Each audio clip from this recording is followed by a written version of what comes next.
오늘 우리에게 주시는 하나님 말씀은 열왕기상 16장 21절에서 28절입니다. 그때에 이스라엘 백성이 둘로 나뉘어 그 절반은 기낫의 아들 디브니를 따라 그를 왕으로 삼으려 하고 그 절반은 오므리를 따랐더니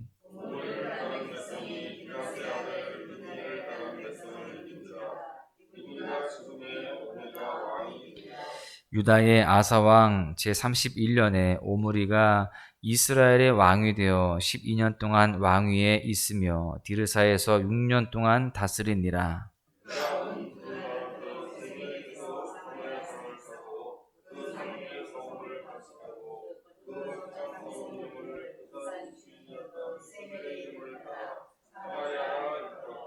오므리가 여호와 보시기에 악을 행하되 그 전에 모든 사람보다 더욱 악하게 행하여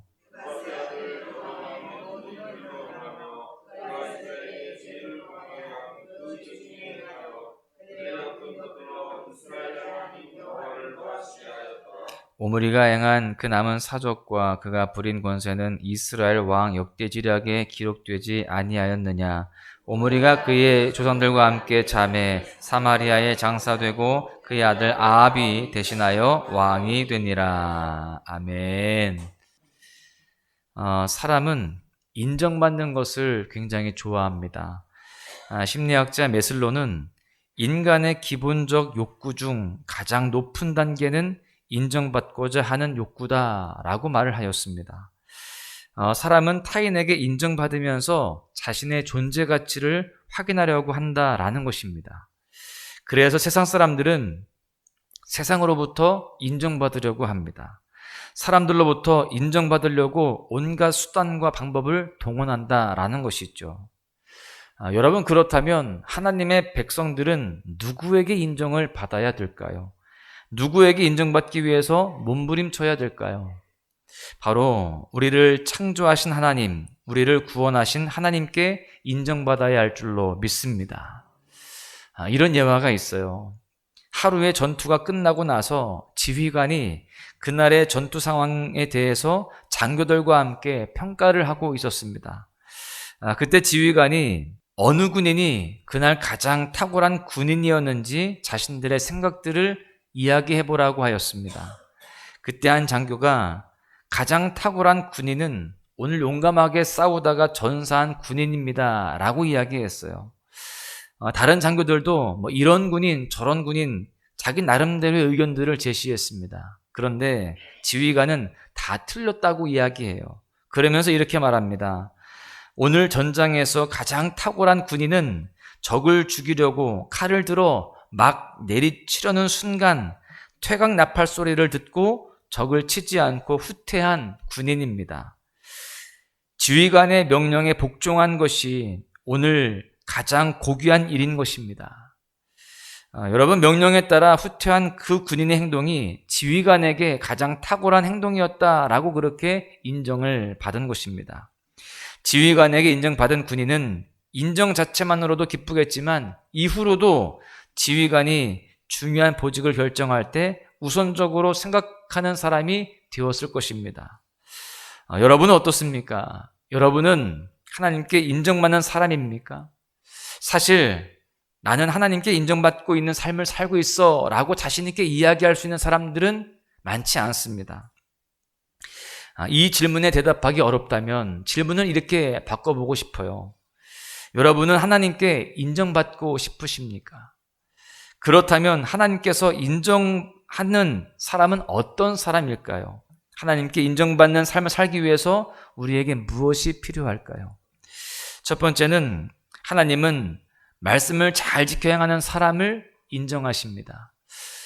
조금 전에 말씀드렸던 예화처럼 그 지휘관의 명령에 즉각 순종하는 그러한 이 군인에 대해서 인정했던 것처럼 하나님은 말씀을 잘 지켜 순종하는 사람을 기뻐하시고 그런 사람들을 인정하신다라는 겁니다.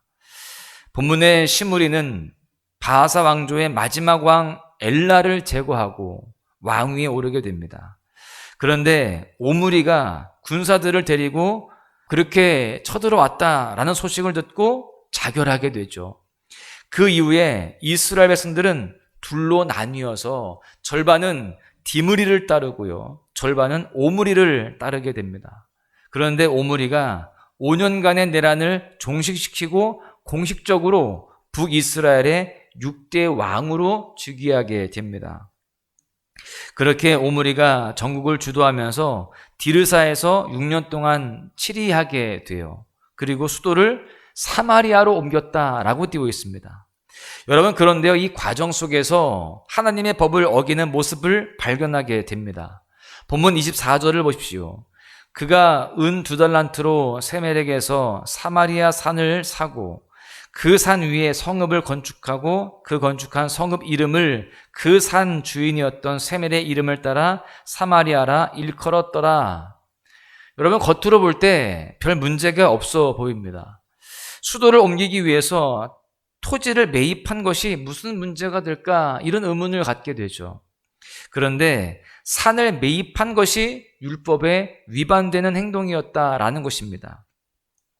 이스라엘 민족에 있어서 토지는 하나님께 속한 것이었습니다. 그리고 토지는 백성들의 영원한 기업으로서 후손들에게 물려주도록 정해져 있는 것입니다. 레위기 25장 23절에 보시면 토지를 영구히 팔지 말 것은 토지는 다 내 것임이니라 라고 되어 있어요. 이렇게 율법은 토지를 영구적으로 매매하는 것을 엄격하게 규제했습니다. 결국 오므리가 수도를 옮기기 위해서 산을 매입했다는 것은 하나님의 율법을 무시하는 행위가 되었습니다. 그래서 토지를 매입한다는 것은 가나안 땅을 하나님의 기업으로 인정하지 않는다는 행위와도 같았던 것이죠. 전도서에서는 이렇게 말씀합니다. 전도서 12장 13절에 보시면 일의 결국을 다 들었으니 하나님을 경외하고 그의 명령들을 지킬지어다. 이것이 모든 사람의 본분이니라. 하나님의 율법, 하나님의 말씀을 지키는 것이 하나님의 백성들의 본분이라는 거예요. 그런데 오므리는 자신의 본분을 망각한 채 하나님의 말씀을 지키지 않았습니다. 그런 오므리를 하나님은요, 악한 자라고 평가하세요. 하나님의 말씀을 무시하는 사람은 이렇게 하나님께 인정을 받을 수가 없습니다. 하나님의 말씀보다 내 생각이 앞서고 내 욕심이 앞선다면 결코 하나님께 쓰임 받을 수도 없는 것입니다. 여러분, 그렇다면 나는 지금 하나님의 말씀을 잘 지키고 있는가? 우리는 이것을 스스로에게 질문해 보아야 됩니다. 내가 원하는 것을 얻기 위해서 하나님의 말씀을 무시하고 내가 편하기 위해서 하나님의 말씀을 멀리하는 영역들은 없는지 돌아보아야 되는 것입니다. 사실 말씀을 잘 지킨다는 것은 쉬운 일이 아닙니다. 그러나 하나님의 말씀을 지키는 것이 나의 본분임을 기억하고 말씀대로 살아가기 위해서 몸부림치는 우리 모두가 되어야 할 줄로 믿습니다. 그럴 때 하나님께서 인정해 주시고 우리의 삶에 은혜를 도와실 줄로 믿습니다. 두 번째는 하나님은 자신의 업적보다 하나님과의 관계를 우선하는 사람을 인정하신다라는 것입니다. 사람들은 자신의 업적을 내는 것을 좋아합니다. 그것을 자랑하려고 하죠. 그런데 하나님은 하나님과의 관계를 더 우선시하는 사람들을 기뻐하시고 그런 사람들을 인정하신다라는 것이죠. 본문의 오므리는 여러 정황상 유능한 인물이었습니다. 시므리의 반란을 빠른 시간 내에 제압했고요. 또 디브니로 인한 내란도 평정했던 인물입니다. 12년간이라는 시간을 통치하면서 새로운 수도를 건축했고요. 또 군사, 외교, 경제적인 면에서도 뛰어난 수완을 지녔던 인물입니다. 그가 재위했던 기간 동안 그는 분명히 많은 업적들을 쌓았어요. 그런데 중요한 것은 사람들의 평가가 아니라 하나님의 평가라는 겁니다. 그렇다면 하나님은 이 오므리를 어떻게 평가하고 있습니까? 본문 25절을 보십시오. 오므리가 여호와 보시기에 악을 행하되 그 전에 모든 사람보다 더욱 악하게 행하여. 사람이 보기에는 많은 업적을 남긴 것 같지만 하나님의 평가는 오히려 그 전에 모든 사람보다 더 악했다라고 하는 냉혹한 평가뿐입니다. 그 이유가 무엇일까요? 오므리는 여전히 우상 숭배를 했고 이스라엘 백성들로 하여금 죄를 범하게 했다라는 것입니다. 미가서 6장 16절에 보시면 너희가 오므리의 율례와 아베 집의 모든 예법을 지키고 그들의 전통을 따르니, 여러분이 미가서에 보면 오므리의 율례라는 그런 표현이 나옵니다. 즉 오므리 스스로가 오므리의 율례라는 우상 숭배 정책법을 제정했다라는 것을 알 수 있습니다. 이전에 북이스라엘의 왕들이 자신의 정권을 유지하기 위해서 우상 숭배를 장려하는 정도에 그쳤다라고 한다면, 이 오므리는 더 나아가서 백성들에게 우상을 숭배하도록 법적으로 강요를 했다라는 것을 알 수 있습니다. 여러분, 오므리는 하나님을 왕으로 인정하지 않았습니다. 하나님이 하나님 되심을 인정하지 않았어요. 오직 자신만 높이고 자신만 영광받는 삶을 살고자 노력했던 그러한 모습이었습니다. 이 오므리는 하나님과의 관계보다 자신의 업적을 더 중요하게 여겼습니다. 이런 오므리가 아무리 위대한 업적을 이루고 백성들에게 인정을 받았다 할지라도 하나님은 그를 인정하지 않으시는 겁니다. 왜 그럴까요? 하나님이 인정하시는 기준은 업적이 아니라, 또 나라를 확장시키는 것이 아니라 하나님과의 관계였기 때문입니다. 여러분, 그렇다면 하나님이 원하시는 것이 무엇입니까? 미가서 6장 8절에 보시면 사람아, 주께서 선한 것이 무엇임을 내게 보이셨나니 여호와께서 내게 구하시는 것은 오직 정의를 행하며 인자를 사랑하며 겸손하게 내 하나님과 함께 행하는 것이 아니냐.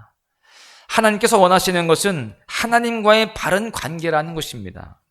성경은 하나님을 사랑하는 것, 하나님과 함께하는 것, 이것을 하나님이 가장 원하신다라고 말씀하고 있습니다. 우리는 인생을 살아가면서 뭔가 업적을 이루려고 할 때가 있습니다. 내가 이것을 해냈어, 내가 이걸 만들었어, 내가 이 공동체를 세웠고 이러이러한 일들로 내가 이렇게 좋은 일들을 만들어냈어. 여러분, 이렇게 우리는 누군가에게 인정받고 싶어하고 괄목할 만한 그런 업적들을 통해서 칭송을 받고 싶어합니다. 물론 우리가 순수한 마음으로 희생하고 또 헌신하다 보면 좋은 열매를 맺게 되죠. 그런데 어떤 사람들은요, 순수한 마음이 아니라 사람들에게 인정받기 위해서, 칭찬받기 위해서 어떤 결과물을 내려고 노력하는 모습들이 있다라는 것입니다. 사람들의 관심이 그리워서, 또 사람들의 인정과 칭찬과 박수를 받기 위해서 그렇게 그 일들에 집중하는 모습들이 있다라는 것이죠. 여러분, 하나님의 관심은 거기에 있지 않습니다. 내가 뭔가 성과를 내야 나를 사랑하신 하나님이 아니라는 거예요. 내가 뭔가 높은 자리에 올라가고 부자가 되고 남들이 부러워할 만한 뭔가를 소유해야 나를 사랑하신 하나님이 아니라는 것입니다. 하나님은 우리 자체로 사랑하여 주시고, 또한 우리가 하나님과 가까이 할 때 더욱 사랑하여 주심을 우리는 분명히 알아야 됩니다. 하나님이 인정하시는 사람은 하나님과의 바른 관계 속에서 살아가는 사람입니다. 하나님과의 바른 관계 없이 부유하고 높은 자리에 서고 인기를 얻게 되면 결국 그 모든 것이 죄 짓는 도구로 전락할 뿐입니다.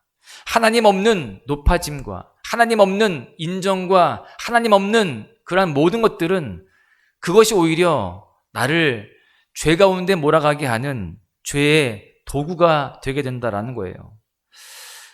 여러분, 일 잘하는 것이 먼저가 아닙니다. 업적이 먼저가 아니에요. 소유가 먼저가 아닙니다. 하나님과의 관계가 먼저인 줄로 믿습니다.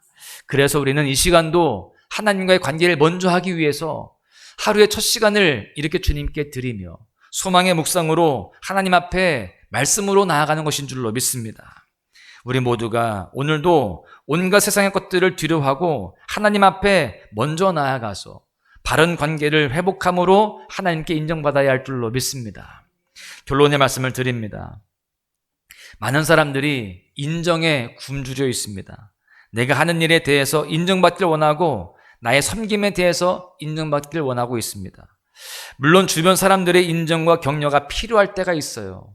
그러나 사람의 인정을 계속 갈구하다 보면 결국 공허해지게 되어 있습니다. 잠깐 기분 좋을 수는 있고 으쓱해질 수는 있지만 또 다른 인정에 대한 갈증이 끊임없이 일어나게 되는 겁니다. 사람은 사람의 인정으로 빈 마음을 채울 수가 없습니다. 그러므로 사람에게 인정받으려고 일하지 마시기 바랍니다. 사람에게 칭찬받으려고 그렇게 봉사하지 마시기 바랍니다.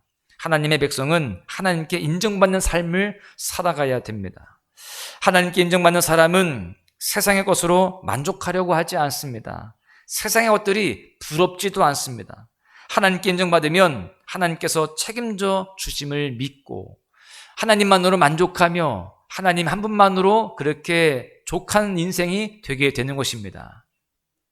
오늘도 하나님의 말씀을 신실하게 지키고 업적과 결과물보다 하나님과의 바른 관계를 우선시함으로 하나님께 인정받는 삶으로 승리하시기를 주님의 이름으로 간절히 축원합니다. 내 앞에 주어진